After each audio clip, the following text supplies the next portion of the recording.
Bueno, boas noites a todos e a todas. Gracias por vires a esta palestra sobre os servicios sociais. É a segunda que realizamos dende o Foro Social da Mariña. Primeiro foi en Foz e aínda está por programar o que vayamos facer para o ano que ven. Primeiro agradecerlle ao Concello a posibilidade de calefacción dado o público que temos. E segundo, darlle gracias a Manolo por vir ás 6 da tarde para que isto estuvera quentiño, non? Ben, teño que presentar a Carlos Fernández Fraga. Aquí me comprometín porque non fai falta presentación. É un home que traballou toda a súa vida na sanidade pública, primeiro como médico de familia, tamén tuvo unha etapa en que traballou en paliativos, como ben sabedes a maioría de vós. É un enamorado da medicina, un home de ciencia e que vos vou dicir del? Moito máis non. Así que vamos deixalo ca súa intervención, que é as residencias de maiores, como queremos que sexan. Ese é o título desta palestra. Ao final haberá un coloquio, o que os animamos a intervir.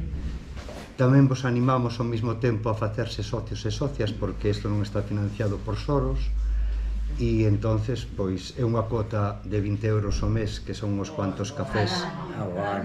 Perdón, ao ano, que son uns cafés, si tampouco é moito, e se tuveramos máis socios, eso permitiríanos facer outro tipo de actividades.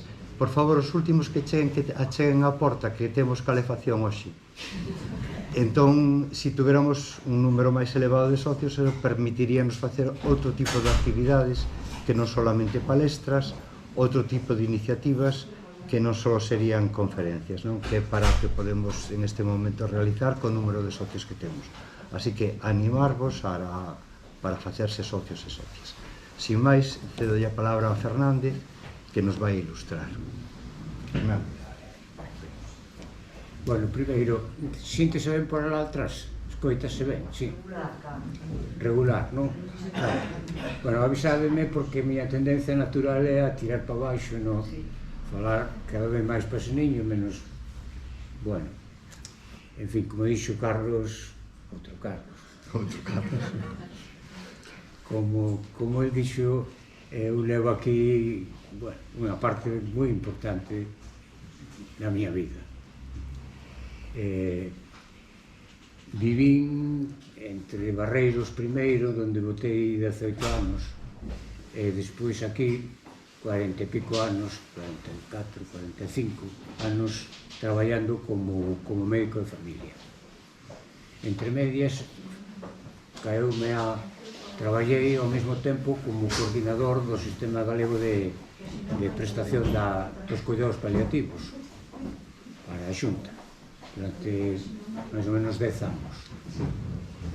E tuve, penso, un privilexio moi grande, non solamente por gozar da confianza da xente, claro que estuve dentro das casas da maior parte da xente de aquí, sino tamén por ver un cambio moi importante que se produciu na nosa sociedade neses anos. Cando eu empecé ao horror dos anos 80, non había prácticamente coches nas casas, teléfonos había no Concello de Barreiros, que daquela tiña 3.800, casi 4.000 habitantes, daquela había 50 teléfonos. É dicir, vin como se produciu o abandono do agro, como a xente iba desaparecendo das casas, como todo eso viví. Primeiro aló e despois aquí xa en Burela.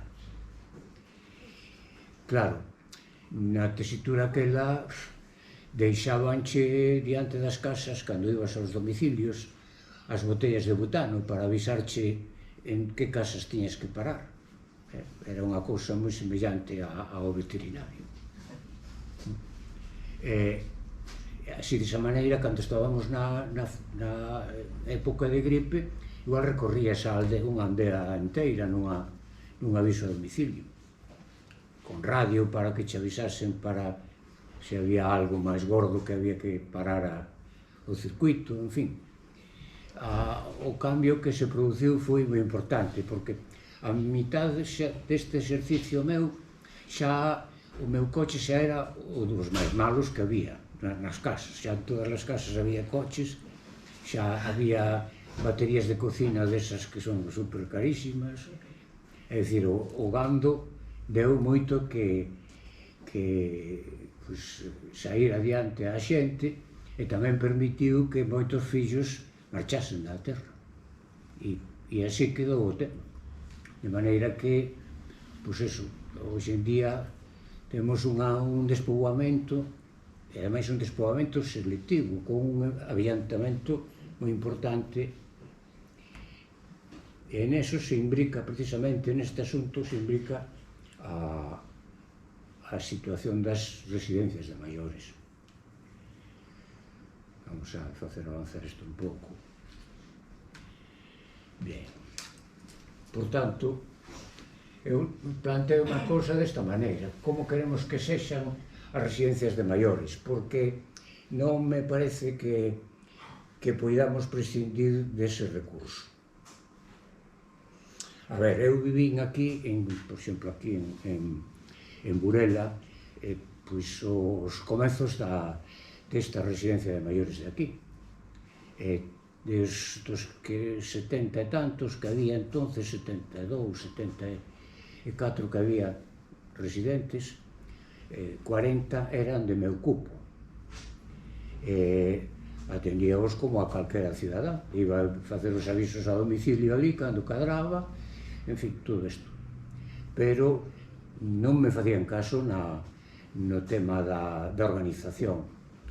A Consellería de Asuntos Sociais non tiña maior interese neste asunto, de tal maneira que non podíamos saber cales eran as medicacións, non había médico ali, as enfermeiras só cubrían hasta as 3 da tarde, en fin. E a pesar de todo, fixareos que houve unha vez que aquí o cura daqui do pueblo tuvo a desfachatez, porque eu non poido chamarlle de outra maneira, de comparar a morte nunha casa acompañados por os familiares coa morte nesa residencia de maiores, comparando o caso de dúas persoas que recentemente morreran, unha na casa aquí e outra na residencia de maiores, dicindo que eso da residencia de maiores que era un fracaso porque estaban abandonados, porque era unha cousa inhumana, así falou. E eu, que coñecía o caso, precisamente a paciente esa fora paciente miña, que era unha muller que ingresou moi pronto na residencia, con 70 anos xustos, porque estuvera servindo en Bélxica, me parece, volvera da logo enterándose de que só cotizaran por ela os últimos 4 anos ou 5. Daquela non tiña unha pensión non contributiva e tiña o mínimo, non tiña outro sitio onde ir que non era a residencia. E entonces ali estaba o cura dicindo eso, e realmente o que esa muller viviu foi, na súa agonía, nos seus momentos finales, o acompañamento continuo de 3 amigas, compañeiras dali da residencia, que estuveron con ela 24 horas, turnándose, leéndolle, agarimando nela, é dicir, todo o contrario do que un pode imaginar que vai pasar nunha residencia de maiores. Entonces tú dices, bueno, vamos a anular as residencias de maiores, vamos a pensar que elas todo é malo nelas. Por suposto que non, por suposto que non. Por eso temos que pensar en como queremos que sexan, non en eliminalas, porque esa posibilidade cabe. Por lo menos a nivel macro, vamos a falar agora dese tema.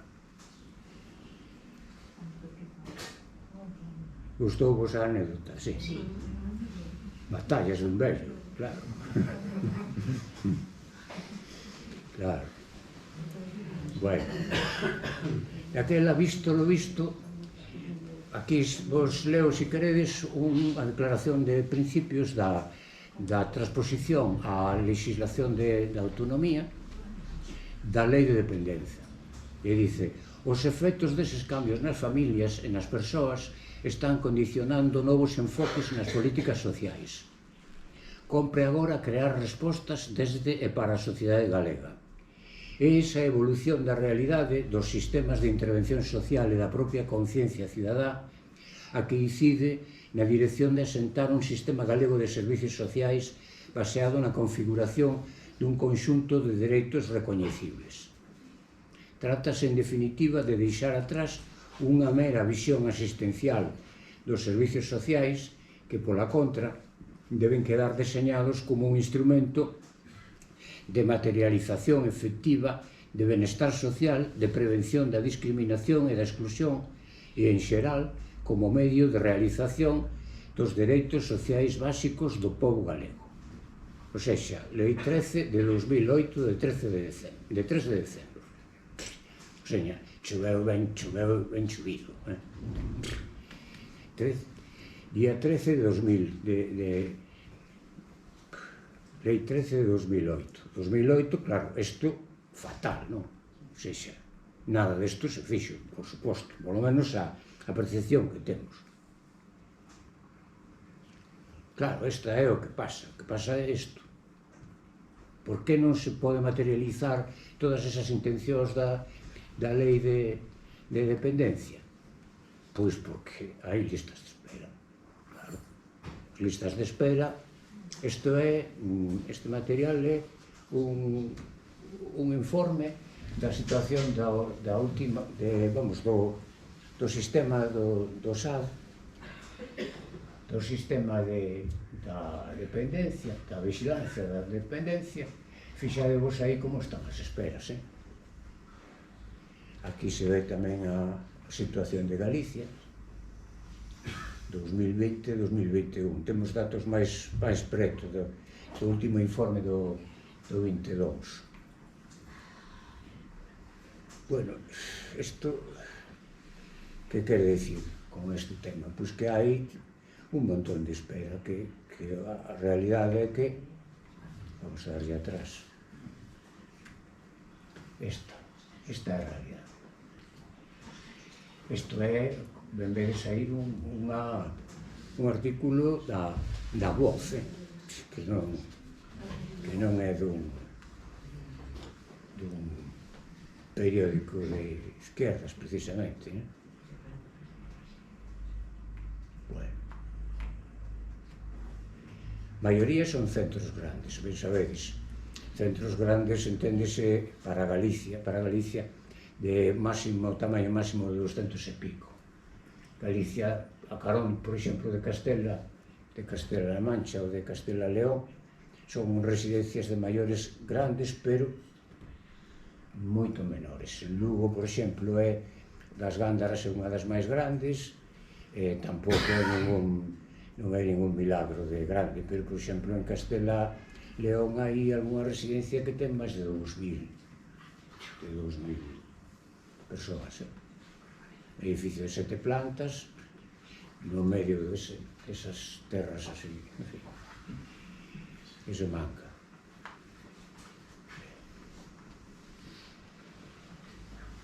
Bien. A maioría da xente está metida aí en estos. Os centros grandes, 333 residencias para maiores, o dato actual é 402 ou algo así. Coa apertura da última, esta de Santiago, de Amancio.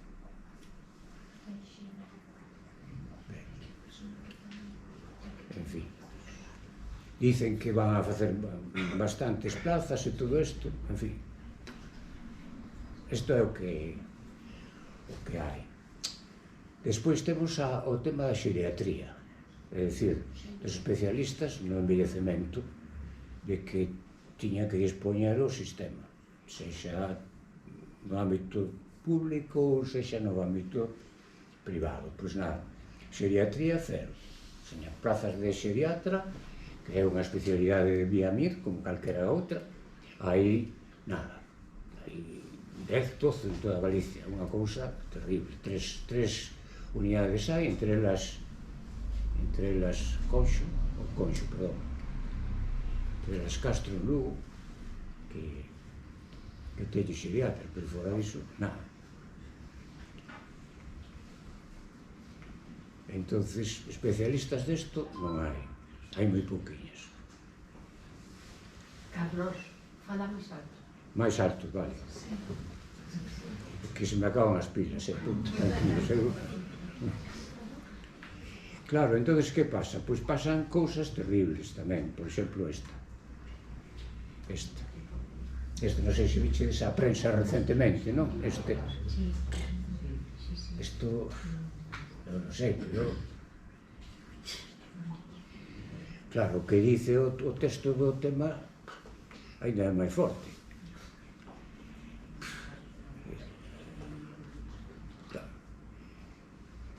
Ou seja, que os votan se non pagan, coño. Que lles votan aos familiares se non pagan, porque xente que está toda con pensións de 1000 e pico, querelles poñer a subir a pasta de... Por favor. E son os de San Rosendo, é dicir, que se supón que é unha entidade sin ánimo de mensaxeiros da paz.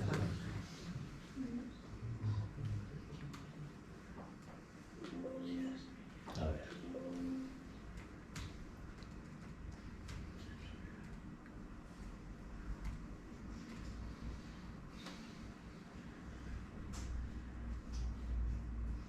Si, esa que pasarán a pagar todos eles 1900 euros.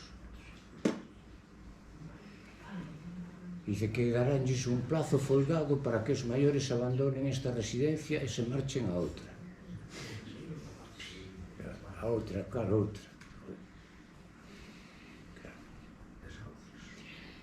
En fin, isto é algo impresionante, non? Impresionante. Bueno, isto é terrible, non? Pero claro, terrible, impresionante, pero tamén pode ocurrir isto. Tamén pode ocurrir isto.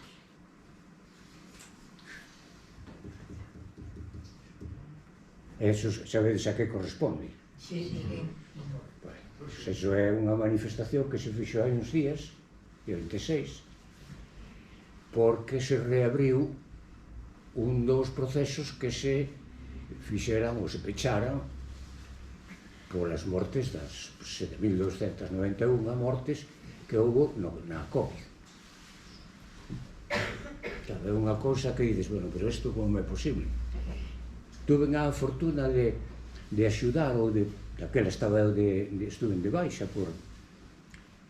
E entonces puidenlle axudar a miña filla que estaba, era o primeiro traballo que tiña e que traballou nunha residencia de maiores aquí en Galicia, tamén xestionada por un patronato. E a visión que eu teño deso é totalmente oposta a que pasou en Madrid cando a COVID. Ela tamén tuvo, non foi a primeira onda, pero tamén lle pasaron... Nesa residencia houve algunha vez hasta 40 persoas con COVID ao mesmo tempo. E a versión que eu teño a través dela é totalmente distinta, do abandono, de todo eso ao revés. A versión que teño é de un esforzo que todo o persoal dali fixo excepcional, dunha unidade que había entre todo o equipo cuidador, desde as limpiadoras, pasando por todo o mundo, enfermeiras, auxiliares de xerontoloxía. É dicir que xa vemos aquí o que puñan. A maior vulneración de derechos perpetrada na historia de nuestra democracia. O 19 foi cando saiu, 23 de novembro, cando estaban as morgues, estaban a xente, os cadáveres nos aparcamientos eses que estaban preto. Terrible. Fixade, vos este é Soutullo, que é un home novo, acabase de publicar ahora, que el vive na Domus Vi de San Lázaro. A Domus Vi de San Lázaro tuvo un dos brotes máis importantes de Covid que morreu case 2/3 da xente dali. É unha residencia de maiores que antes era dunha aseguradora que levaba sobre todo periodistas, xente liberal, de profesións liberales. Era unhas instalacións moi boas, e que despois comprou Domus Vi. E fíxate aquí o que este home dice. Dice: foi vostede quen escolleu ingresar nunha residencia privada? Dice: é un dos asuntos que trato no libro e un dos temas que máis me interesa destacar. Eu son partidario das residencias públicas. Chegado o momento, creo que todas as persoas que o precisen ou que escollan ir a unha residencia deberán poder optar a unha praza pública ou polo menos a unha residencia que poidan pagar coa súa pensión, sen necesidade de recorrer a ninguén. Eu estou pagando ao mes 2.300 euros e a miña pensión supera por pouco os 1.000. Iso significa que me teñen que axudar. Dependo da familia para pagar por completo a residencia. Eu, sen tempo de pedir unha praza pública nunha residencia, tiven que elixir nunha tarde unha residencia de pago privada. Pedín que estivese en Compostela e mandáronme a Domus Vi San Lázaro. Dice: defende un sistema de cuidados, un sistema público de cuidados, tamén no fogar. Dice: nas residencias privadas non se vive mal, mas o problema son os cartos. Os cuidados de persoas maiores e enfermas é un dereito, e é así como se teñen que xestionar, non como un negocio. Por iso hai que construir novas residencias públicas, de forma inmediata. Ou iso, ou expropiar as residencias privadas, ou facelas concertadas, como no seu día as escolas. O que non podemos é consentir que as residencias privadas fagan negocio dun problema social tan importante. Quen precise cuidados ten dereito a recibilos e os poderes públicos a obriga de proporcionalos como piar fundamental do estado de benestar ligado á sanidade pública. E a min, personalmente, pareceríame ben pagar un pequeno imposto para que isto entre na seguridade social. Pero os gobernos teñen que porse a traballar xa, tamén para asumir o servicio de axuda no fogar, o SAF, para evitar que se meta aí empresa privada. Deberá ofrecer máis horas nas casas e chegar a tempo para que as persoas poidan ser atendidas e continuar no seu domicilio. Dice: no seu libro debulla o modelo actual de coidados. Faino a partir da súa propia experiencia, pero tamén de 8 conversas con persoal da residencia Domus Vi e representantes públicos, con Iria Carreira, deputada do BNG no Parlamento, e Ovidio Robeiro, alcalde do PP de Boqueixón, o meu consello, dice. E tamén con traballadoras e responsables da residencia na que vivo, entre outros Rodrigo Ríos, o director ao que, un ano despois da miña chegada, propuxe a creación de Asociación a Vanguarda dos Residentes, que axiña foi parte do Consello dos Residentes, un órgano de nova creación no que os usuarios participamos con voz de voto, tal. Bueno, ben vedes o que dice este home, non? Este home é unha persona diabética que é nova, 59 anos, tuvo así, e foi nese momento que tuvo unha crisis de neuropatía diabética nas pernas. Primeiro lle amputaron máis abaixo, despois quedou como viches na foto. Claro, bueno, el pide máis plazas, e pide que sexan públicas. Bueno, a mí me parece ben que que sexan públicas, por suposto, claro, como non. Desde logo é o que ten que ser. A realidade é que un pequeno imposto para isto, se xa me parece poucos os impostos que se pagan, pois non sei. Eu creo que ese imposto xa está pago, non? Se supón, se tú traballaches, non sei. En fin. Está a xente con medios, con recursos, con cultura, que todo aquilo, pero que está dependendo dos seus familiares, que nos teñen que facer as beberías que farán para conseguir os 2.300 euros, claro. Outra perspectiva. A ver. Aquí.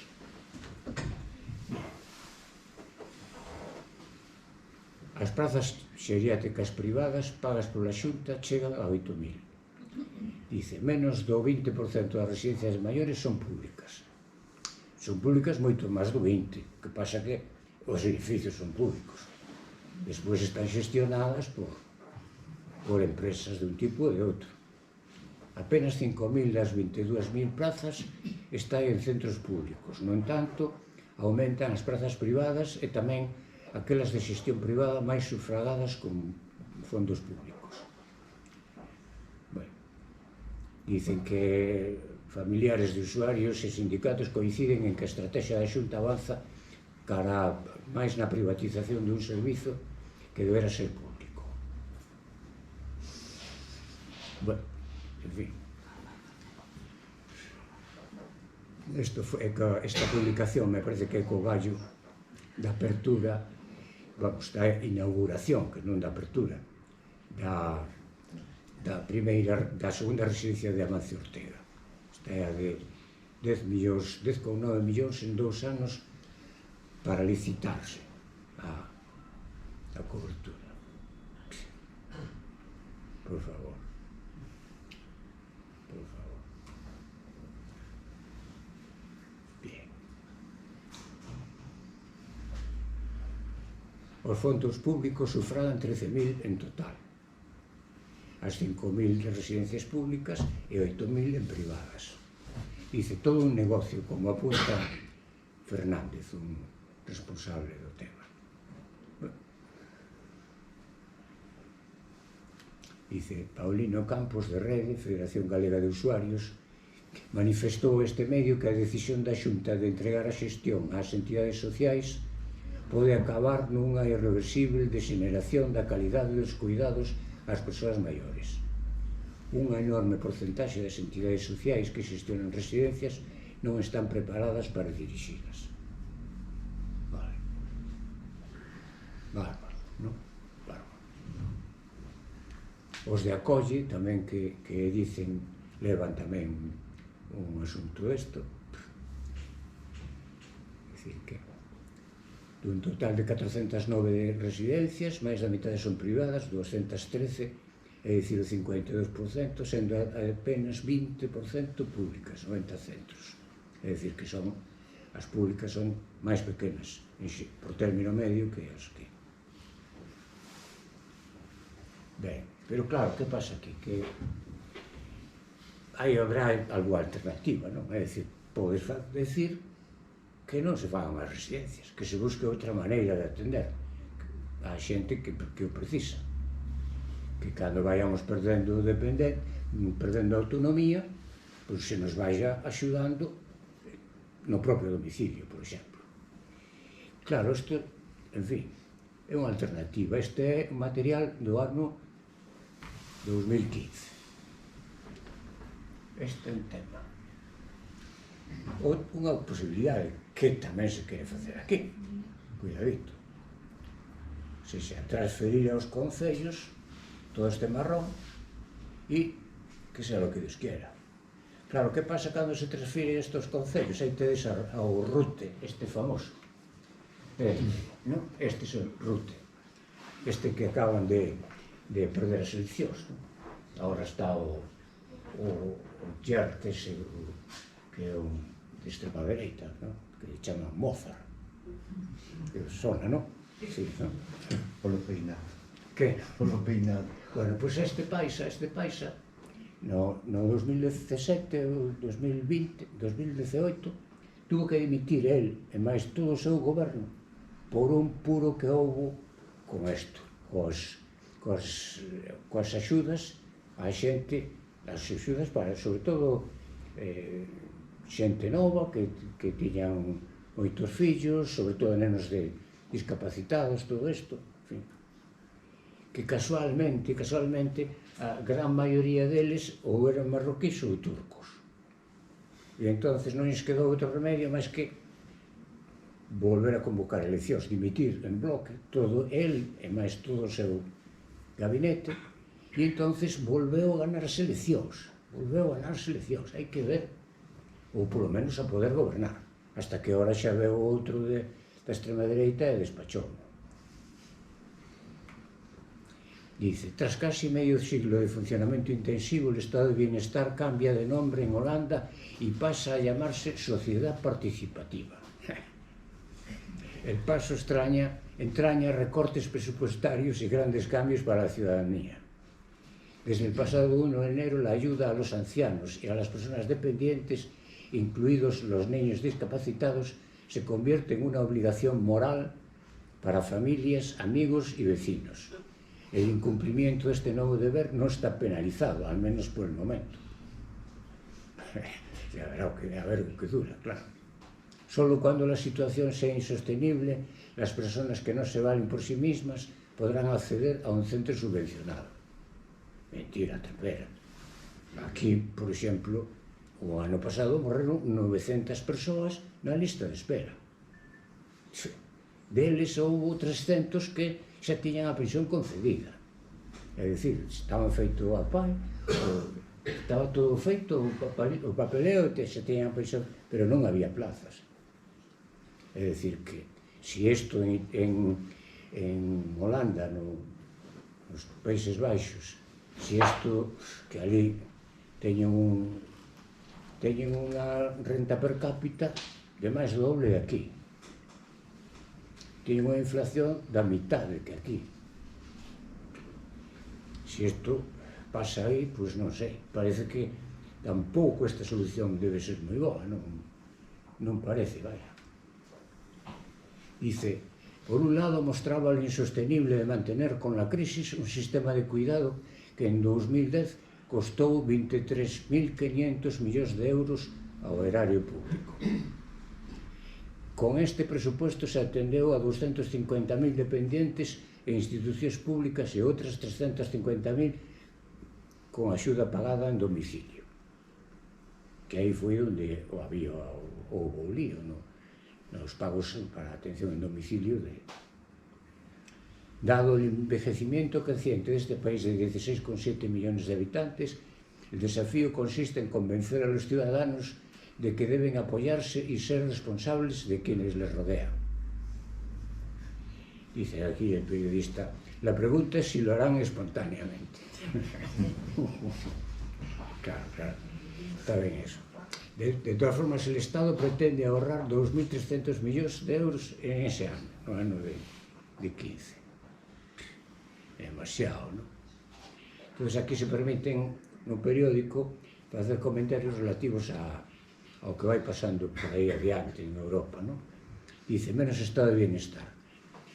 Dice, en España la financiación de la ley de dependencia ha sufrido un tajo notable. O sea que beneficiarios 723.000, pero hay decenas de miles en listas de espera, centenas de miles hay.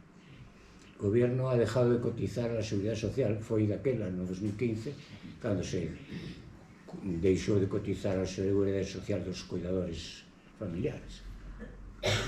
En Suecia, el recorte del gasto y privatización de la atención a mayores fue uno de los factores que en 2014 le costó las elecciones al Ejecutivo de centro-derecha. E despois, os franceses, outros vos tamén, prevé reducir en 21.000 millones el gasto público, sobre todo en protección social este año. Bien, por exemplo, dice que unha sola empresa de Holanda vai perder 100.000 traballadores como consecuencia desto. Traballan, dice, no sector 1.100.000 persoas en Holanda, en este sistema de axuda na dependencia. Non sei se vos recordades que cando saliu aquí a lei da dependencia, díxose que isto era un nicho de emprego bestial, que eso iba a dar lugar a que o paro retrocedese 4 ou 5 puntos, dixeran unha burrada, ou seja, que iba a haber 300.000 empregos nos primeiros 4 anos, me parece, e despois que seguiría medrando. Eso, claro. Bien, entonces dice, los ancianos que conservan su vitalidad y pueden valerse, xa o poñen aquí entre comillas, según definición de la norma, han ido abandonando las residencias donde eran atendidos en gran medida a costa del erario público. Tras una evaluación de sus necesidades, su nuevo domicilio es una casa de renta baja. Antes ellos pagaban la residencia en función de sus pensiones y el Estado ponía el resto. Ahora se espera que les ayuden sus parientes, conocidos o vecinos. Gratuitamente, dice aquí, claro. Dice, también pueden acudir en su auxilio voluntarios que recibirán un pago simbólico, claro, por hacerles la compra, pago simbólico.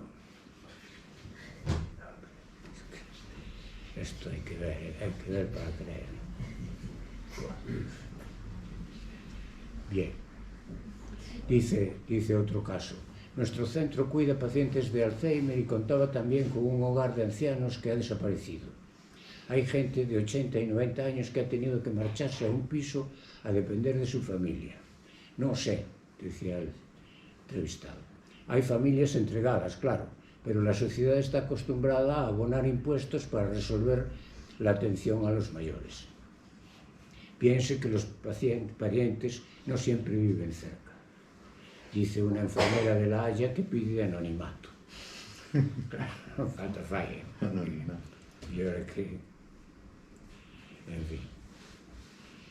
Dice que isto non iba a afectar a esta xente.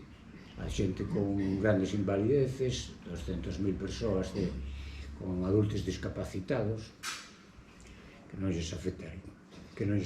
Bueno, esas xa estaban nas súas casas, claro. En fin.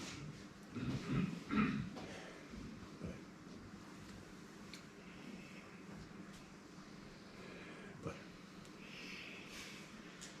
O caso é que esa é unha tendencia que implica que se modifican os recursos, a utilización dos recursos de asistencia social, non?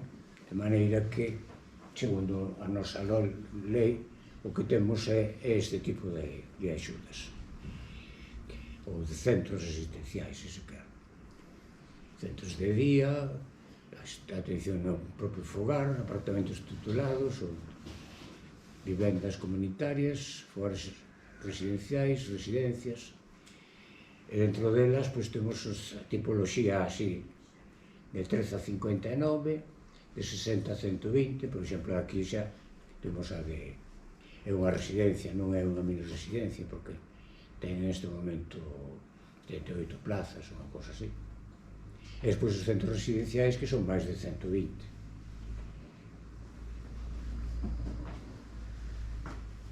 Bueno, fixadevos, toda esta lista de cousas que ven por aí, vades arriba de todo, correspondes aos concellos.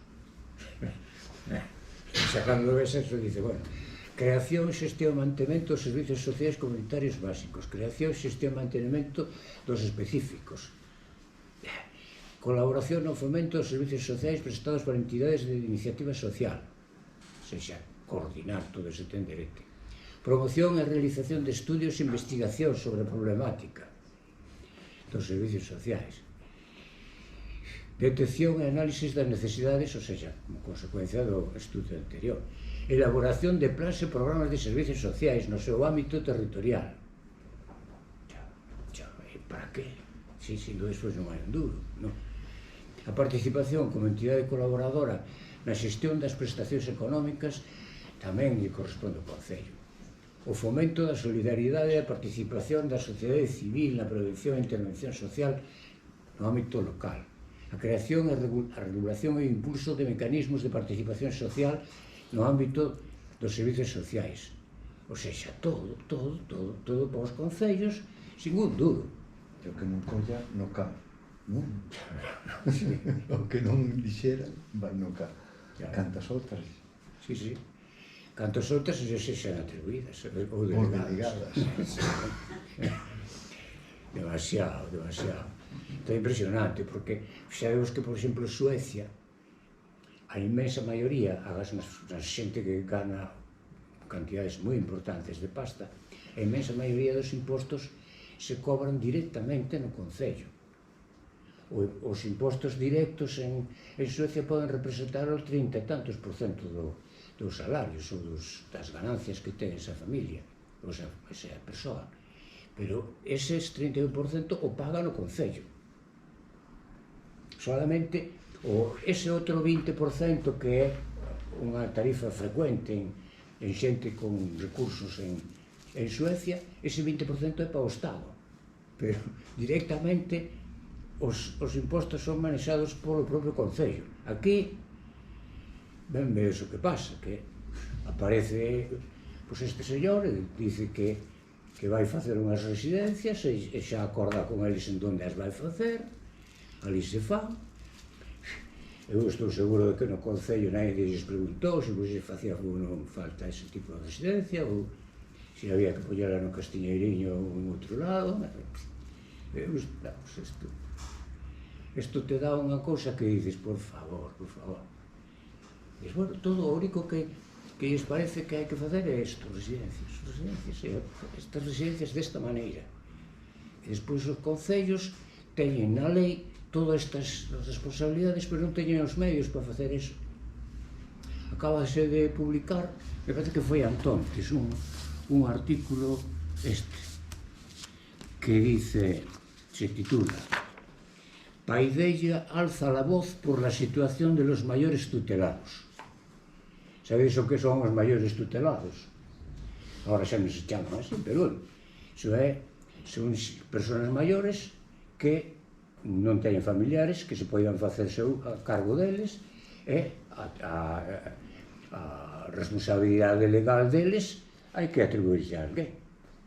No caso de Galicia sería o fiscal xeral de Galicia, dentro deso unha sección dedicada a este asunto.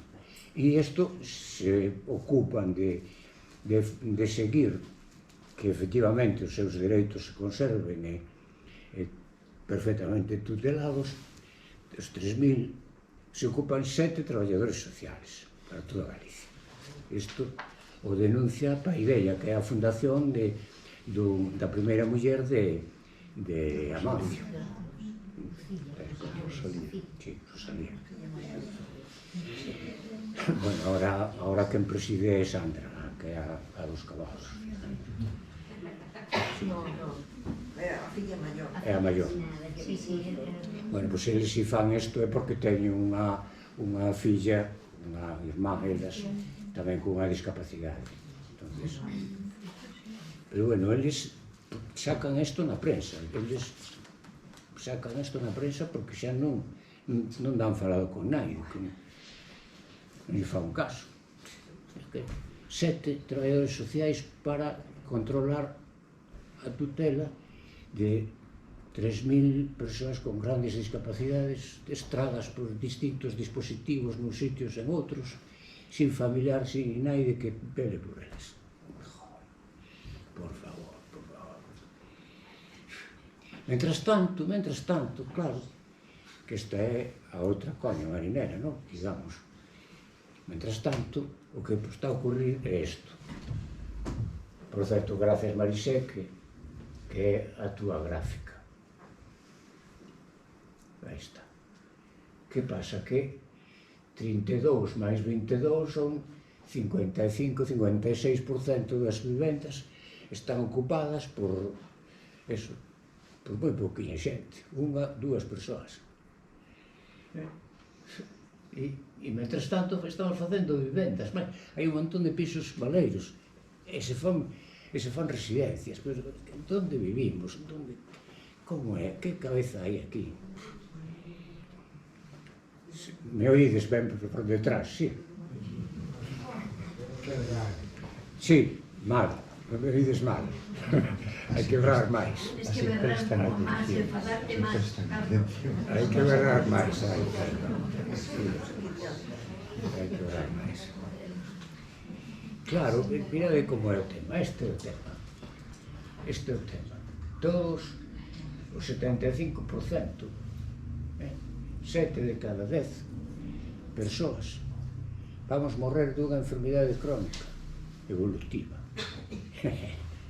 É dicir, dito de outra maneira, esta se pode representar desta forma, que non se debía representar así, pero, bueno, basicamente, vamos a detallar un pouco. Isto é 6 meses, máis ou menos. Isto é cando tes unha función boa. E entonces topaste con un cancro e 6 meses de cada pum. Dice, un seto, 5 euros, tal. Non se ve co punzón, ca luz. Non se ve. Ahora si veis, aquí se descompensan as cousas e catapum, rapidamente, para o terror. Ese é no caso do cancro. Aquí temos un fallo de órgano. Aquí hai, por exemplo, un problema respiratorio, un problema cardíaco, un problema hepático severo que vai cada vez cursando con descompensacións.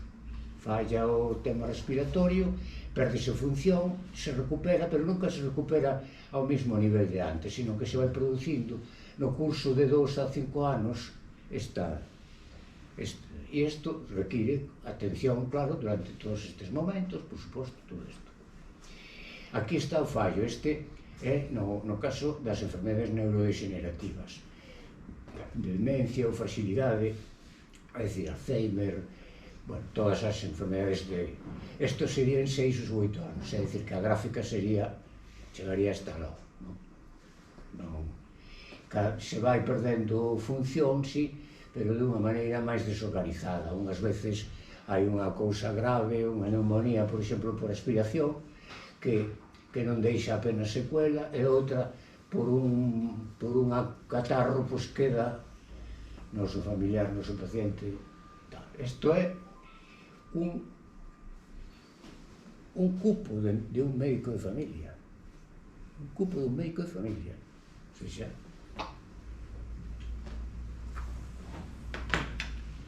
claro, isto que che plantea? Pois che plantea este problema que se planteou xa nos anos 80 a Organización Mundial da Saúde, que a asistencia curativa vai disminuindo cada vez a medida que aumentan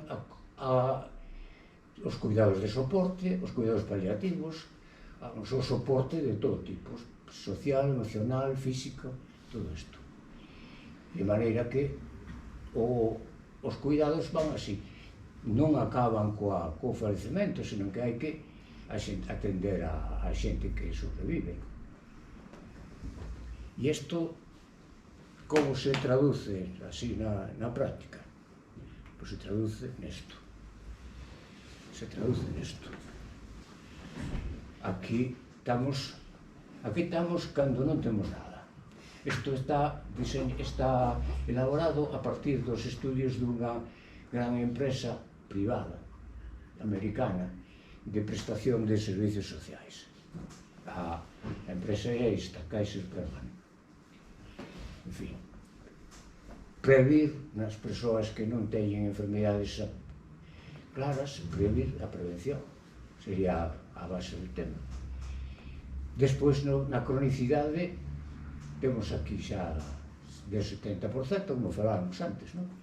75%, 70-80%, soporte de autoxestión e un pouquiño de axuda profesional, pouca. En algún momento, no diagnóstico inicial, un seguimento, por exemplo, un neumólogo que che vea ao primeiro, despois che vea ao cabo de X tempo.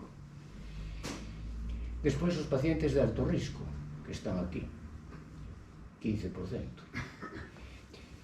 En este caso hai que xestionar a enfermedade, é dicir, aquí a enfermedade non se cura, pero se pode ir levando mellor, por motivos de varios tipos, pois en algúns casos gracias a que equilibras mellor o tratamento medicamentoso, gracias a que modificas os hábitos, por menos hasta certo punto, en fin.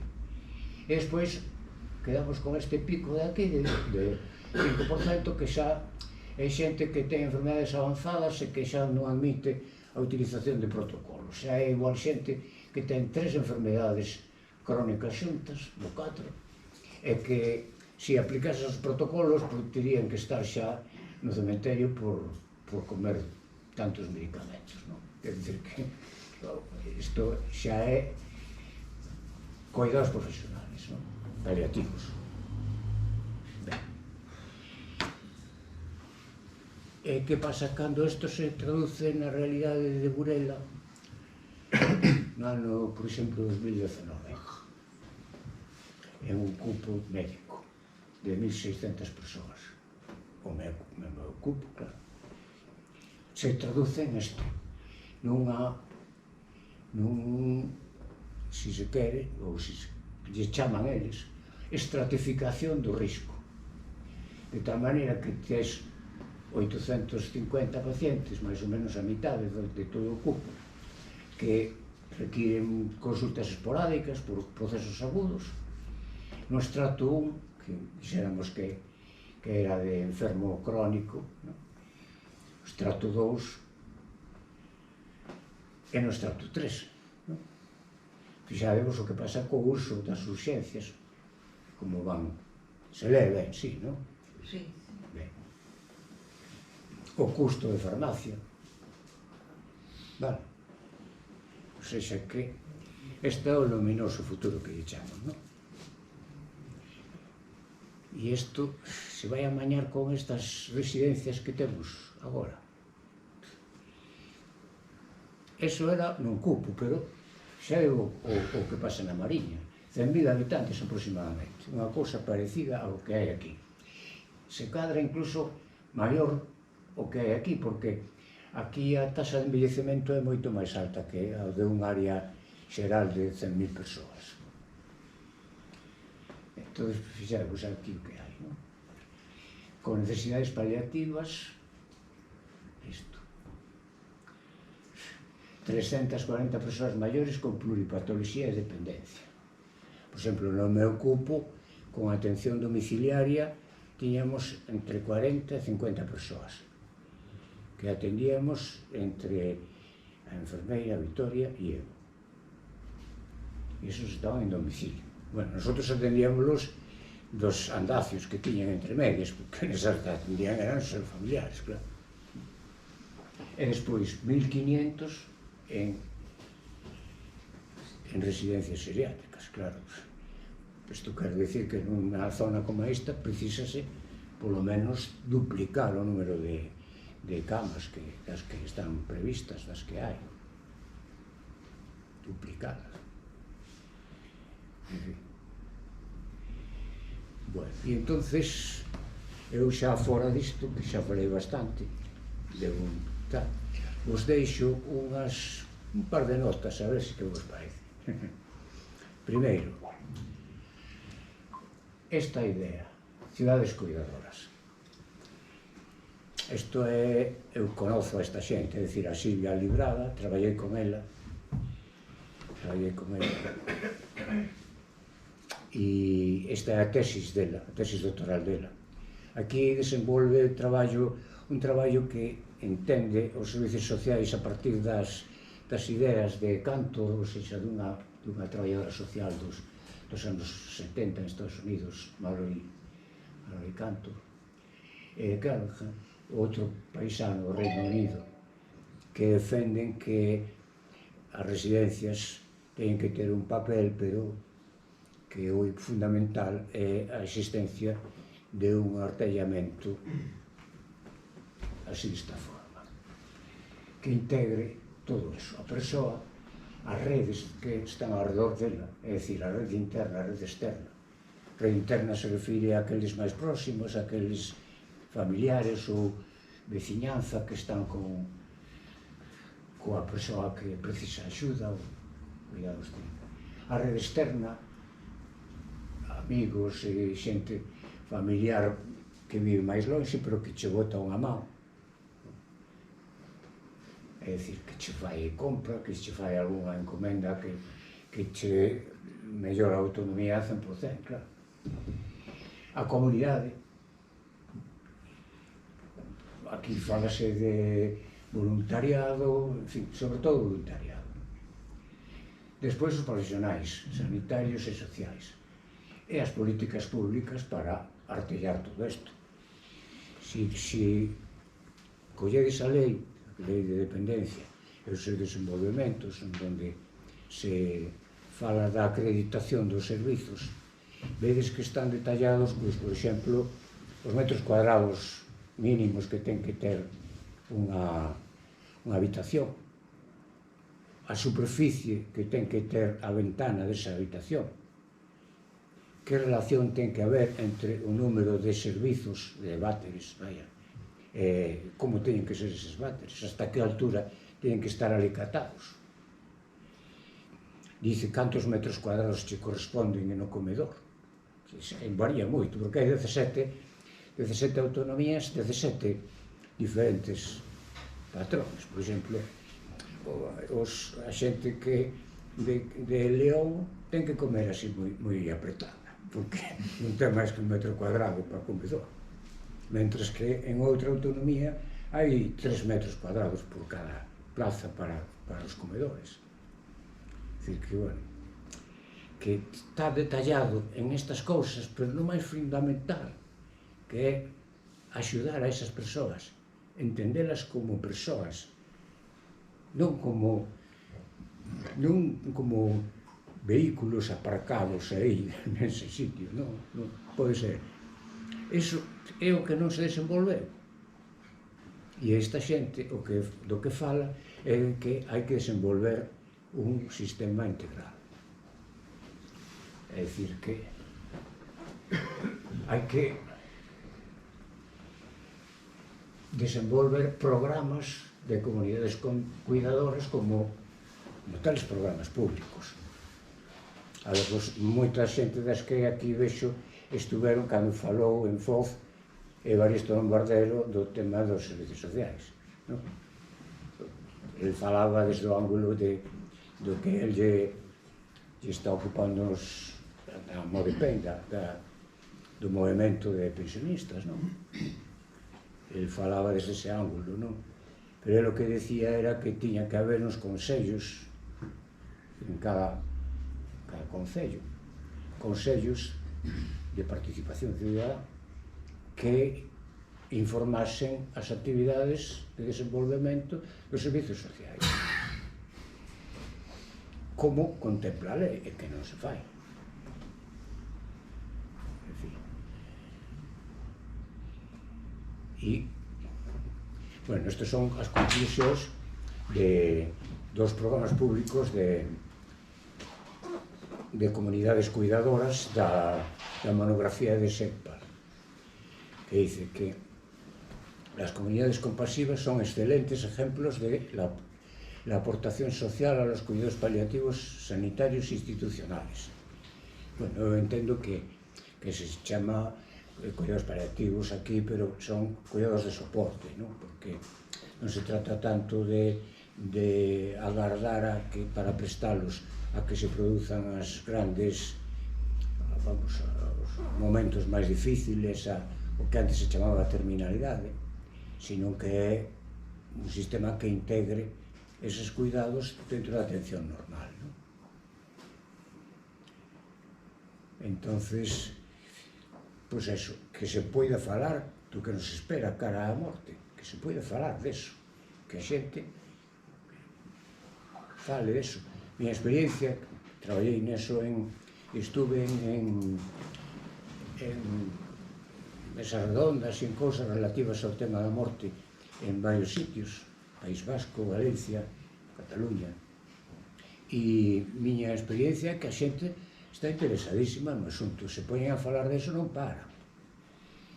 Faz unha proyección, por exemplo, dunha política, dunha película, acúdeche un montón de persoas maiores e todo Dios pregunta despois no coloquio e falan de cosas que tú dices, bueno, pero, joder, si isto... Bien. Bueno, pois, E eu pouco máis vou dicir, se non vai dicir máis Fernández, porque xa son as Que ademais- 9:03, sí. Agora é cando vos outros tedes que falar. vos toca a vos erguer a mão o que queira preguntar ou que señan breves as preguntas, se non seña unha exposición a ser posible, para concretar e que podamos interactuar máis e ser máis os que preguntemos, se que hai preguntas. Eu solo unha, Fernández.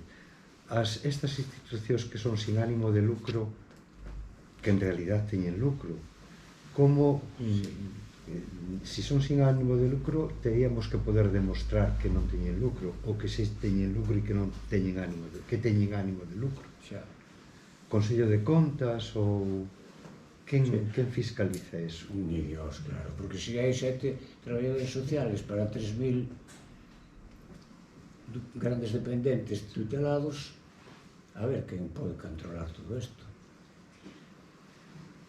Sí, Elena. Además, sin ánimo de lucro, lo están comprando los fondos buitres, todos Sí. los centros concertados. ¿Cómo nos lo vamos a creer? Los fondos buitre lo tenemos ahí, lo que les interesa es el resultado anual. Pero calquera asociación que seña sin ánimo de lucro, si se lucra cas actividades, vai ter unha sanción. Entonces, hai aí un certo control nas asociacións. Non sei se en estos niveles control desaparece. Vamos a ver, eu sobre eso podo dicir algo, algo podo contar unha batallita. Vale. Pois como membro do Comité de Ética da Sociedade Española de Paliativos, da SECPAL, fixéramos unha asesoría a unha empresa que era sin ánimo de lucro, que se chamaba Sarco Evite, que é o nódulo de onde creceu, de onde medrou despois Domus Vita, para elaborar un manual de ética, un libro blanco de práctica ética dentro da empresa.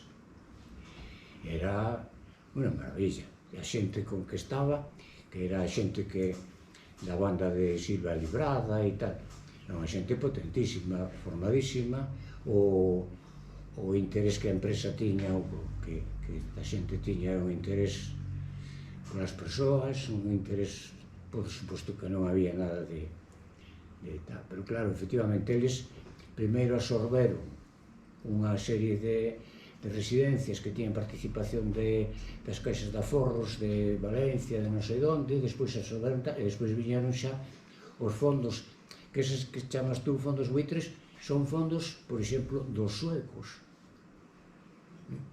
para pagar as pensións súas. Claro, É dicir, que los americanos, los canadienses, tú dices, bueno, isto, desde logo, capacidade inspectora para controlar que isto se faga, non hai, nin queren que haxa. Outra batalla. Como responsable da coordinación de paliativos de Galicia, organizamos un programa de formación con cartos do Ministerio, por certo. Un programa de formación para todos os dispositivos asistenciales de Galicia. E entre as cousas que fixeron, as presións non nos deixaron ir, Eso xa nos avisaron moi ben avisados, de que non tíamos que ir ás presións. Porque tamén hai cuidados paliativos nas presións, cuidado. Hai persoas moi maiores que están fatal nas presións. Aí non fomos, pero sí que fomos a todas as residencias de Galicia, formando a enfermeiras, a auxiliares, a gastroenterolóxicos, psicólogos, todo isto de residencias de maiores. E as cousas que ali che contaban, unha vez que deixaba a reunión ou a clase a coordinadora da empresa, claro, diante delas non dicían ni pío. Eran os detalles, os pequenos detalles que ocurrían, que era que os recursos eran tan escasiños que, por exemplo, 4 cadeiras desas de plástico para duchar as persoas con discapacidade. Hai 4 para 40 persoas. Claro, que pasa? Pois que as auxiliares, en lugar de entrar ás 8, entraban ás 7:30, iban a apañar as sillas para empezar a poñer aos seus a duchar antes de, por senón, como lle escolleran as sillas, xa non daban feito en toda a mañá. Nos contaban isto.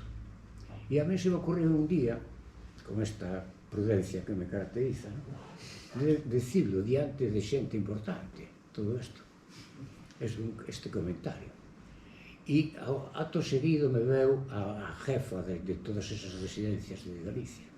Me veu, bueno, a muller que mancaba, que era unha verdadeira executiva. Bueno, me puxo tibio, claro, me dixo, pero isto como pode ser, como vai poder ser? Pois isto é aquilo que tes, é o que tes aí nos teus sitios. Non, era que, claro, que pasa? Que de onde se obteñen os beneficios de privatizar? Se obteñen de que as políticas de persoal son moito máis flexibles, entre comillas, non? Iso quer dicir que non se cubren as cousas baixas, as incidencias que hai non se cubren. E entón están continuamente faltando nunha residencia igual un 15 ou un 20% do persoal teórico. Nominalmente, esa xente está contratada e chegan aos ratios que pon no sistema de acreditación. Hai suficientes para o persoal, para os usuarios, que se chama.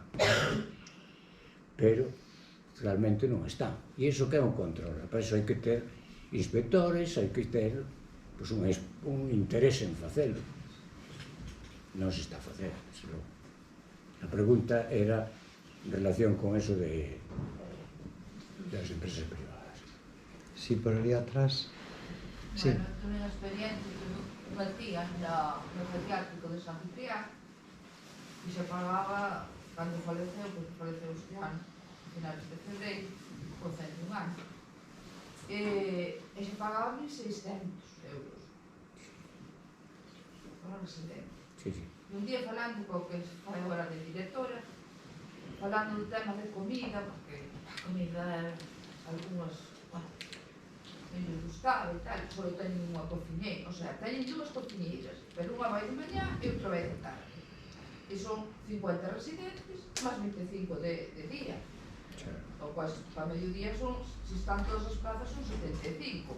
Unha sola cociñeira, non poden facer. Non sei se vai todo precocinado, se non ven, e como. Falando un día co que fai a de directora, falando do tema da comida e de facer iso outro tipo de comida, máis de guisos, máis de tal, e dixo que o que pagan, e dice, pues sempre dice que sempre está, que non llega, que non hai presupuesto, o sea, que non dá. Eu non entendo como fago os cálculos esa xente, porque eu que teño que dicir, sí, que eu iba de inverno, e si, a zona estaba caldeada, todos calentitos, e eso, calefacción e luz, e xa está. Eso sí, no comer non moito.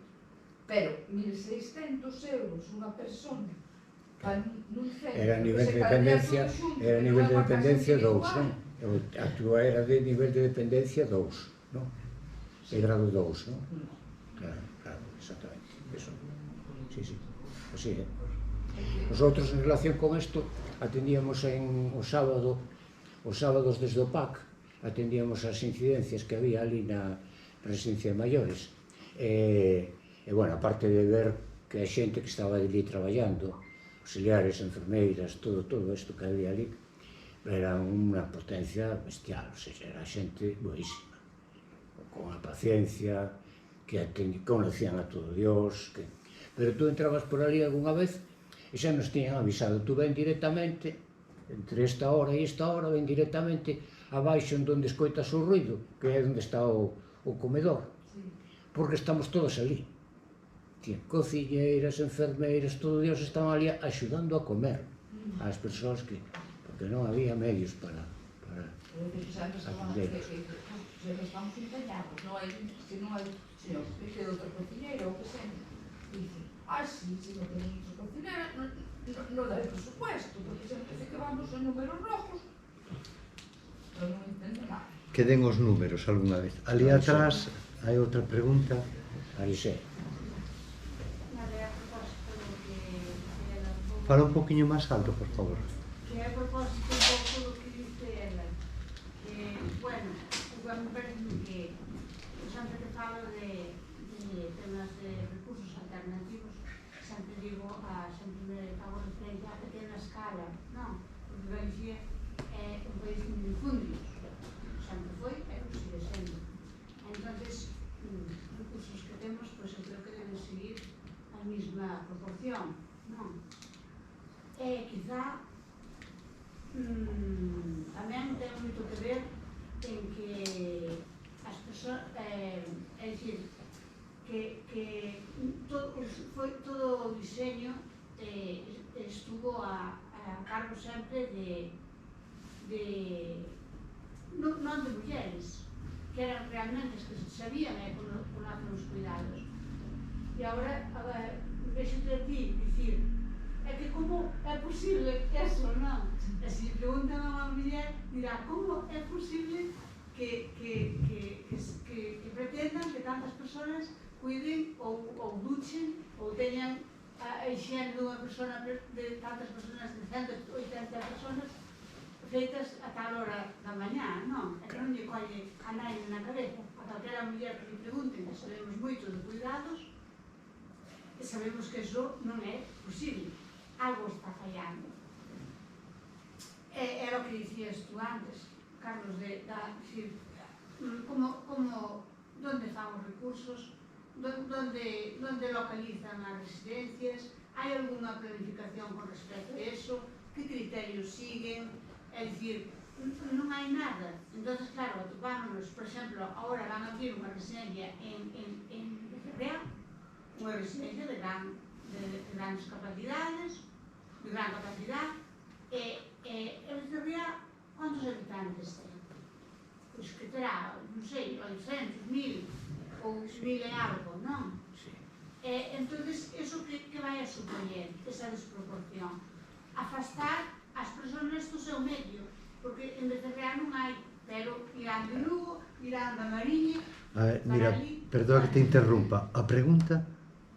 nada, Era unha reflexión. Bien. Hai algunha pregunta? Se non continuamos ca reflexión. Di. Se realmente el ve o paso do tempo algunha diferencia entre os recursos que de antes, as residencias de antes e as agora. O paso do tempo. Como observas isto? Home, eu, cando empecé eu a traballar, a pouco tempo de empezar eu a traballar en Barreiros, se fixera a primeira xeira de axudas para a eliminación de barreiras arquitectónicas do Inserso. E daquela, a provincia de Lugo, todo o orzamento anual da provincia de Lugo, do Inserso, eran 32 millóns de pesetas. 32 millóns de pesetas. O sea, era algo totalmente irrisorio. É dicir, todo este asunto come cartos como terra. Cartos hai moitos metidos aí. Pero é como unha galiña sin cachola, non? Non é outra cousa. Están botándose aí os cartos sin contar coa xente.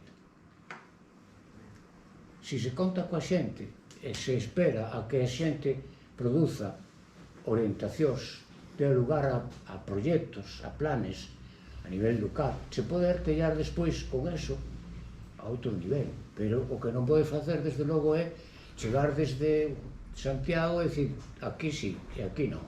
e aí sí, e aquí non. Así non se pode facer, porque non se... Eso non é a maneira de planificar as necesidades.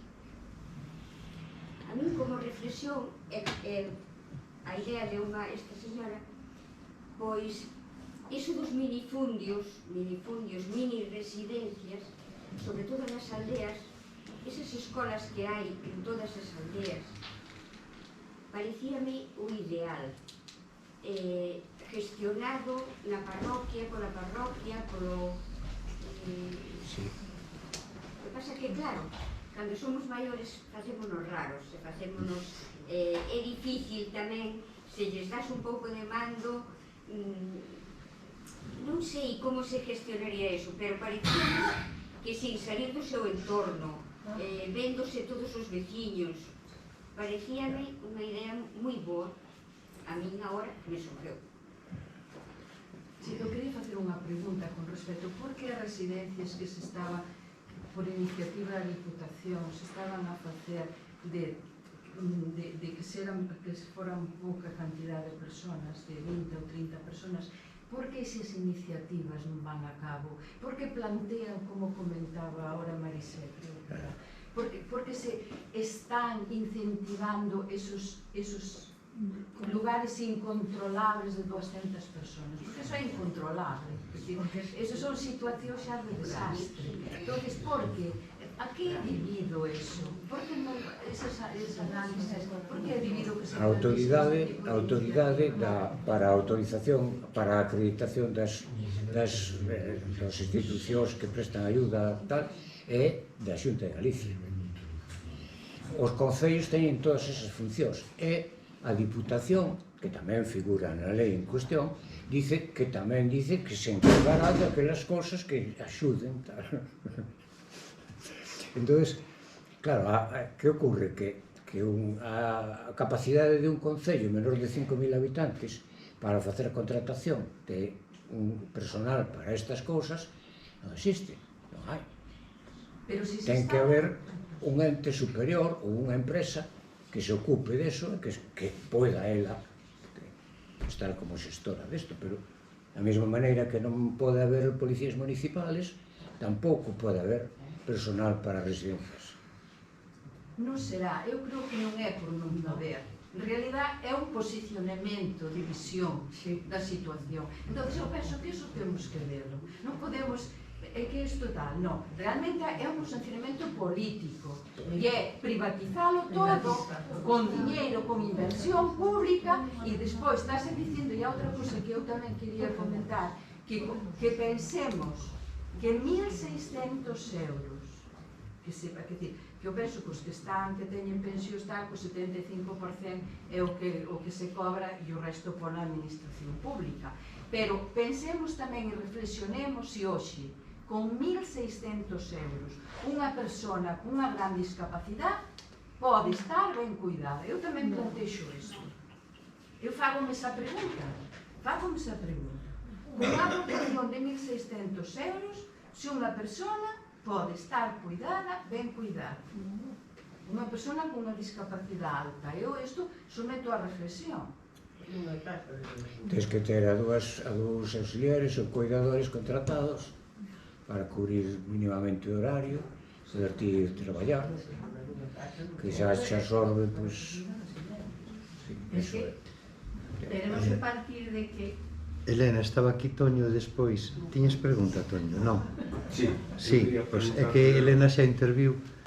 É como a cuestión de xestión do diñeiro público. Eu pregunto, hai datos para poder facer unha comparación entre o que costa a administración pública, en este caso autonómica, entre o que costa manter un sistema concertado e o que costa o mantemento dunha residencia pública como a de Burela ou como calquera outra, para poder decir, pois, home, estáse facendo un gasto máis grande, a mellor nos concertados, non o sei, pódese saber se realmente concertar a barata ou non a barata, hai datos sobre eso?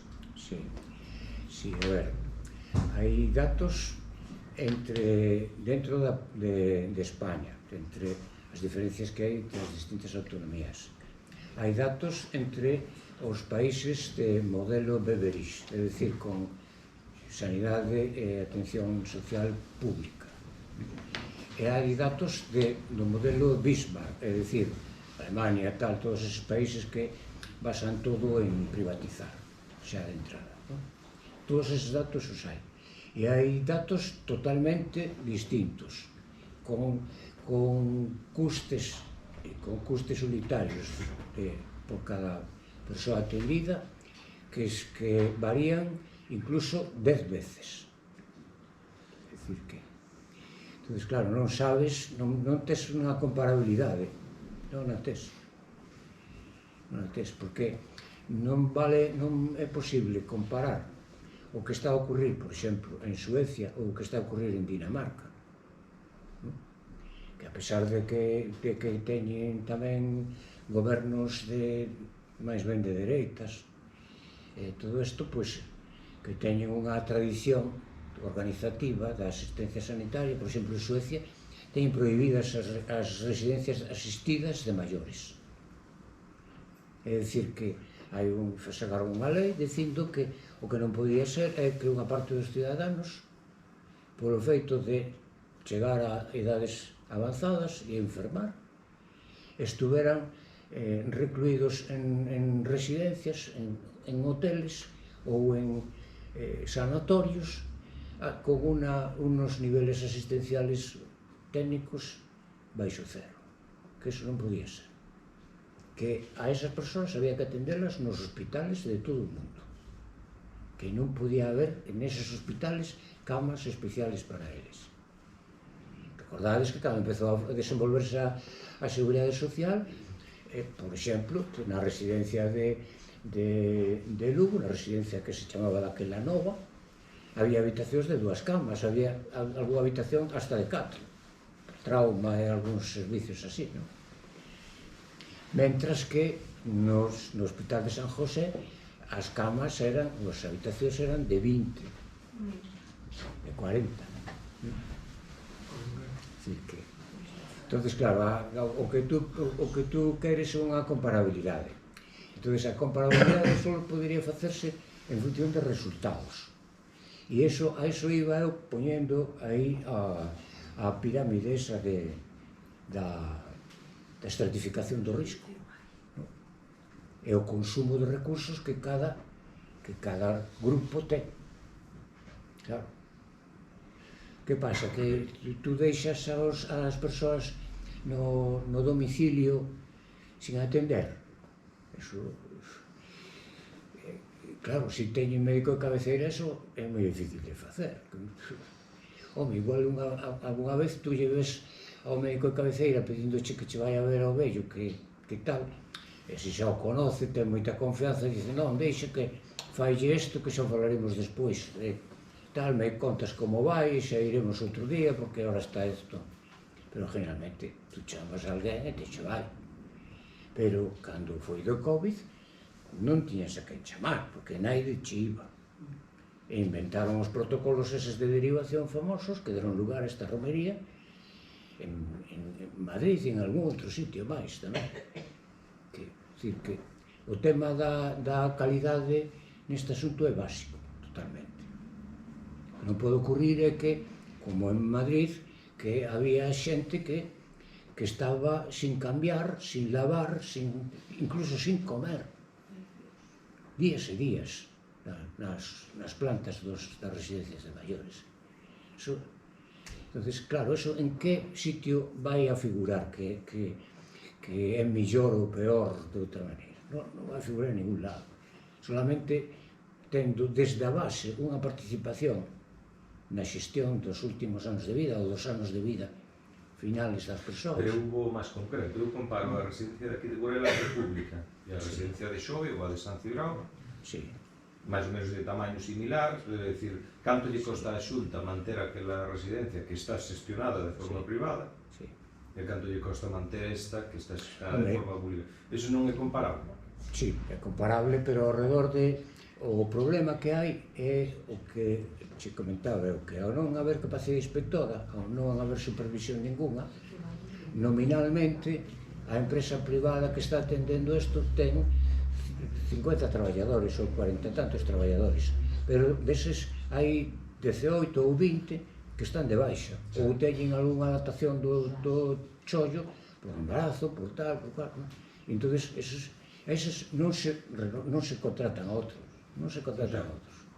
Entón, e iso non figura en ningún lado. Eles protestan os sindicatos. Isto tamén pode pasar na pública. Pode pasar na pública, sí. Pero suele pasar menos. Sí, seguramente, non digo que non. Pero a Xunta sí sabe canto lle costa a residencia de xove. Sí, pero non te lo va a decir. Bueno, claro, eu digo se hai datos sobre eso. Elena, e despois aí esa señora. Elena. No, vamos, yo en residencias no sé, pero en sanidad, Carlos, tú lo sabes, que se han hecho estudios donde se ha demostrado que la pública es más barata que la concertada. Sí. Pero nos lo venden al revés y la gente tiene el concepto de que es mucho más económica las plazas concertadas y las clínicas que la pública, y no es real. Solamente tenemos que ver lo que cobra un médico o una enfermera o un sanitario en una privada, si tú vas privadamente, y lo que les están pagando en la pública por horas. Claro, si ves, más barata en la pública. Si ves os estándares para a acreditación, ¿no? Ves que en residencias de menos de medias residencias de tamaño medio e todo eso, o que figura na lei é que hai que haber médico e enfermeira localizadas as 24 horas. Claro, médico e enfermeira localizados, que quere dicir? Pois que se pasa algo despois das 3 da tarde, por exemplo, chaman ao 061, están localizados, están cumplindo a lei. Está todo unha martingala feita desa maneira, que é un paripé. Miguel, que levantaras a mão. Eu queria che preguntar, ao final a cuestión é autoorganizarse e votar ben, non? Sí. Polo menos en conciencia. Sí, autoorganizarse e Non votar ben. falo de Vargas Llosa. Non, digo en conciencia. Votar ben para despois poderse organizar. Nese sentido. E para poder depois construir algo nesa línea, na línea das cidades cuidadoras ou cidades compasivas. Claro, hai xente que dá medo ver eso de compasivo, a palabra esa, porque parece que teña un ramalazo así. Ali atrás tiñamos... Non hai que terlle ningún esa pregunta. A ver. Eu? Sí. Vale. A ver, eu creo que as cuestións non se poden se facer, efectivamente, pero non se deben de facer en termos comparativos en canto a cuestións ou parámetros estrictamente económicos. Aquí temos que pensar nas persoas que necesitan uns cuidados, temos que pensar na súa saúde e que haxa unha calidade, non nese sentido. Entón, pregunta non é tanto comparativa esa, que sabe mellor unha concertada ou unha pública. As concertadas son privadas de xestión. Olha, unha residencia pública é pública por titularidade, é pública porque é dirixida e organizada por personal público que depende da administración pública e que ten personal tamén, efectivamente, público, con contratos públicos. Aquí o que está acontecendo neste país é, e en concreto refiro a Galiza, é que a maioría das plazas das residencias, a maioría, pero a inmensa maioría, teño un dato na cabeza neste momento, que non sei se é certo ou non, do 2019, do CSIC, me parece que era, que un 85% das plazas estaban xestionadas pola privada. Sí. E as preguntas son, é dicir,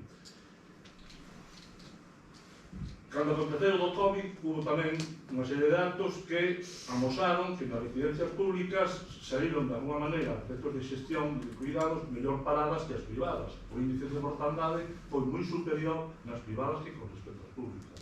Entón, a cuestión é que modelo queremos, o sea, porque xa o estamos vendo na realidade.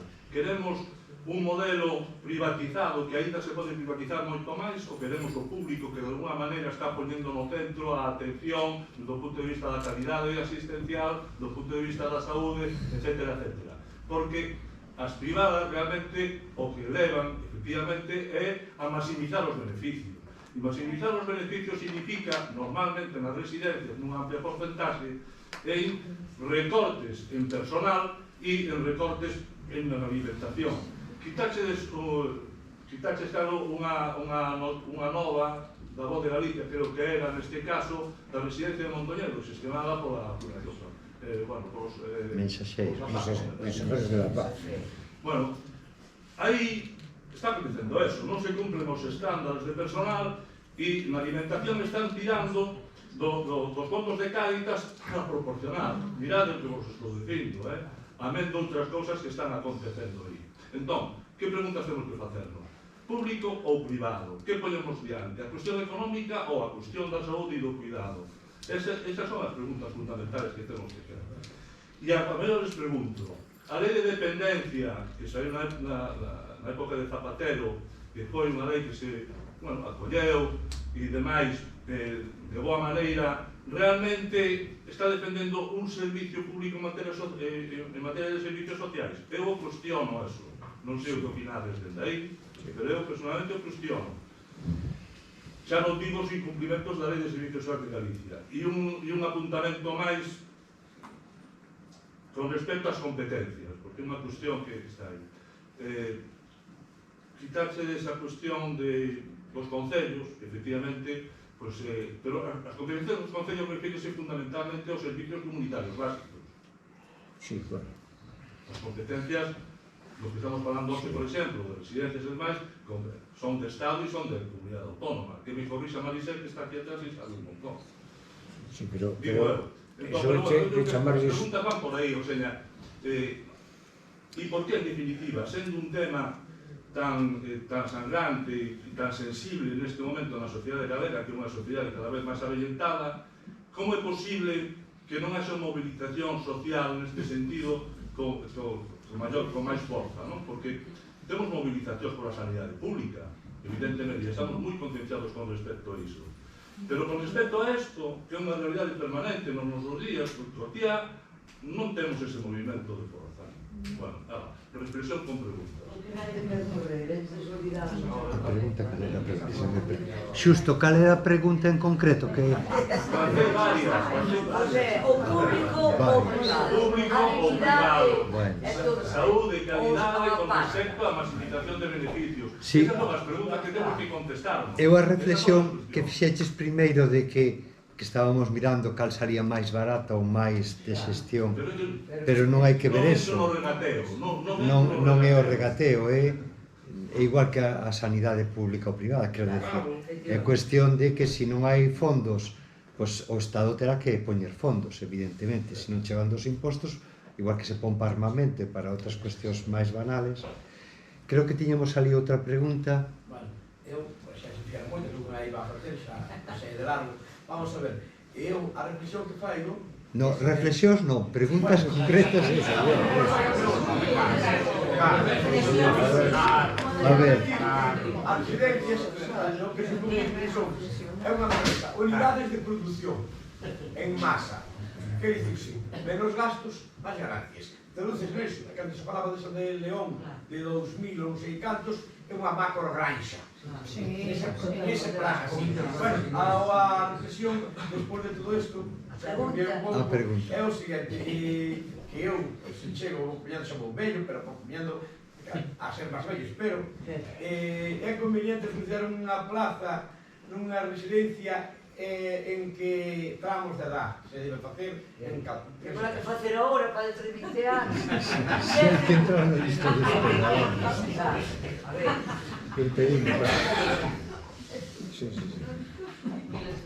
Sí, non sei, depende de como te atopes. Se tú ves que vas mal, vai pedindo. É que un día preguntei, vou preguntar así tal, e me dixeron, no, ti és moi novo, non te fai...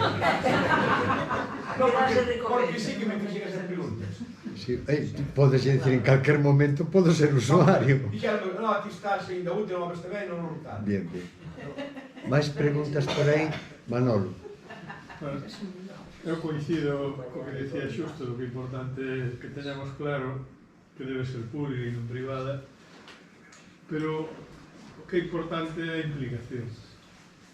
Porque podemos ter moitos recursos económicos, cada vez hai máis recursos económicos dedicados á sanidade, dedicados aos servicios sociais, pero como se derivan eses recursos e como se xestionan eses recursos, e a gran maior parte da población pasamos da participación no que debe ser a xestión pública dos recursos. Non só dos recursos, sino da súa programación, que era o que dicía isto, de quen ten que intervir na planificación, e todo. Sempre esperamos que veña desde arriba, desde un punto de vista vertical e non horizontal, para planificar. E iso é o que dicía tamén Evaristo, é dicir, se non hai un Consello de Participación Ciudadana, se non nos implicamos na xestión dos recursos, tanto económicos como outros, vai ser moi difícil que haxe unha solución desde arriba. E este é un dos motivos do foro social, non só debatir, sino tamén incitar a esa reflexión e a esa participación, porque senón camiñamos hacia que de calquer dereito se mercantiliza, e se mercantiliza para sacar beneficio, e iso é o que temos que ter claro, porque senón non chegaremos a Cando se fala de comunidades ou cidades compasivas, se fala de compasión, de padecer con.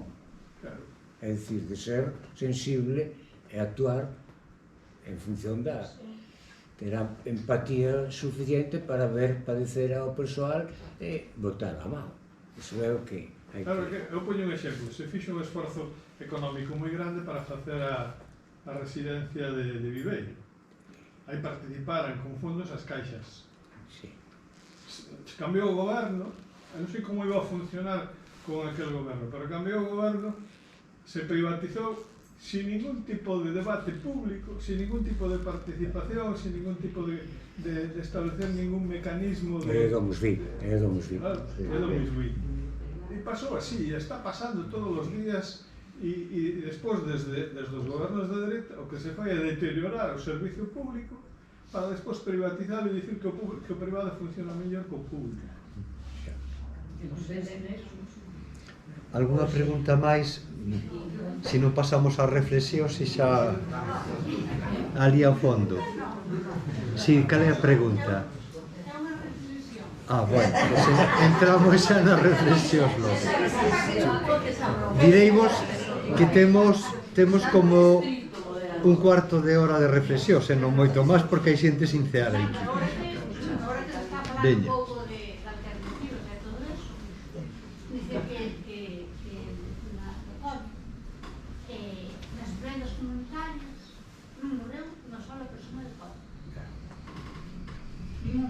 Sin embargo, la residencia pública de Burela tampouco. Como cuando falamos de alternativas, todos nos enfocamos nas residencias. Eu creo que hai que empezar a falar de vivenda de fogares, pero de vivenda. É dicir, as vivendas comunitarias están aí.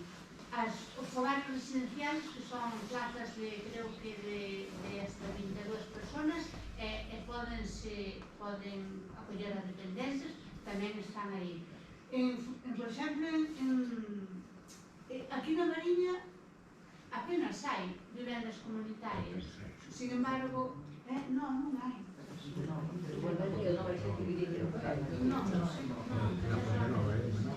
Entonces, claro, eu digo que tamén agora como alternativa se empeza moito a falar do co-housing e destas historias.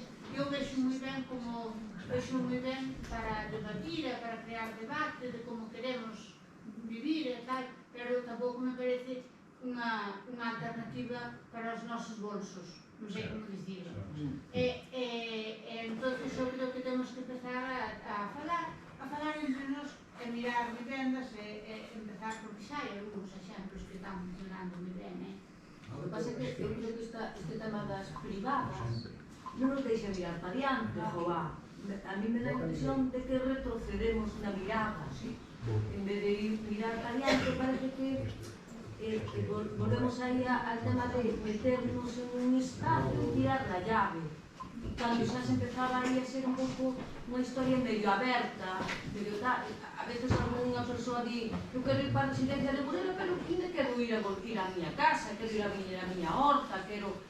Entón, claro, este modelo privado, especialmente los de Domus Vit, que son los buitrazos, non nos dificultamos mirar para diante e ver alternativas moito máis flexibles e non tan estrictas como as que tivemos ata agora e que está claro que temos que cambiar o modelo, porque é un modelo feísimo para envejecer. No, pero há moitos niveles, por exemplo,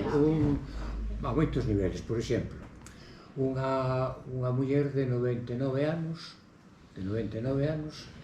que está maiormente na súa casa cunha muller que está interna aí e as fins de semana atendida polos fillos, en algún caso algún neto.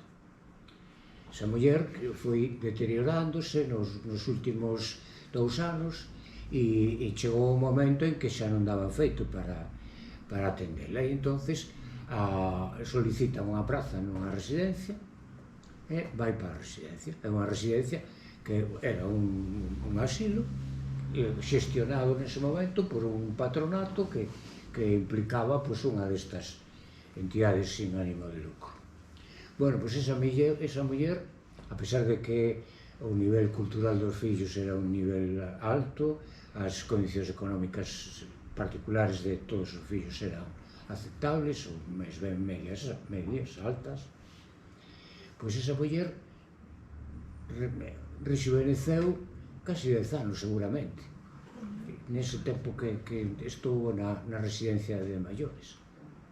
Por qué? Pois porque era unha residencia dun tamaño medio, co personal mismo de sempre, con unha monxa destas de armas tomar como superiora e gobernanta do asunto, e entonces aquilo funcionaba como un reloj. Había traballadora, animadora, tal cual, e entonces cambiou totalmente o estímulo que recibiu de estar en unha casa ali metida no seu piso, en unha vila en donde non tiña ademais posibilidade de baixar, non tiña ascensor para baixar ese feito de estar ali, esa estimulación fíxolle mellorar moitísimo e volveu a falar, recuperouse moitísimo, recibiu unha axuda profesional que non, a pesar de a súa mellor vontade, que os fillos non lle prestaban, nin sabían prestala, nin podían prestala. É dicir, que tamén teñen seu sitio. É que o lazo social, en ese caso o lazo social era moi escaso, entón con ampliar o número de convivintes aumentan a interacción. E o profesionalismo, e o profesionalidade da xente que traballa, claro. Claro, e o profesionalismo, eu tuve na casa dos meus sogros 17 anos e ali chegaba o fisioterapeuta e miña sogra que estaba totalmente tolleita na cadeira de rodas, co fisioterapeuta andaba. En fin, eu non me atrevía a andar con ela por ali porque sabía que iba a partir unha cadera ou que iba eu facer unha escarzanada con ela. Non era profesional deso. Ahora, é dicir que cada recurso hai no que aplicar según as necesidades, e as necesidades son cambiantes e son, sobre todo, nas persoas frágiles. Entón, hai que ter un sistema coa flexibilidade bastante como para que polo xeral, non son as macro-residencias, non son as institucións grandes os que teñen a flexibilidade. Teñen a flexibilidade son as vivendas, en fin. Bueno, eu non sei, foi moito, non? Gustou. Bueno, chicos, sí. Levantamos logo, cerramos a sesión.